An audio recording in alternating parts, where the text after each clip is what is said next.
নোটে ছিল 60 গম্বুজ, গর্ব ছিল স্পষ্ট, ইসলামের ইতিহাস, হৃদয় যার কষ্ট। বাংলার বুকে সেটা মসজিদ নয়, কেবল ইট পাথর, তা ছিল চেতনা ছায়া, প্রজন্মের উত্তরাধিকার।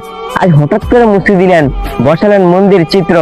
এটা কি নিছক কোনো ডিজাইন, নাকি লুকানো কোনো মিত্র? বাংলা তো এক ধর্মের দেশ নয়, তবুও সংখ্যাগরিষ্ঠ তারা তাদের রক্ত লেখা ইতিহাসকে এভাবে দিলে সারা। মন্দির থাকতে পারে, তাতে নেই কোনো আপত্তি, কিন্তু মসজিদ কেন বাদ, এই প্রশ্ন করতে হবে স্পষ্টভাবে শক্তি। এই নোটে কোথায় সেই সমতা, কোথায় জাতীয় বোধ?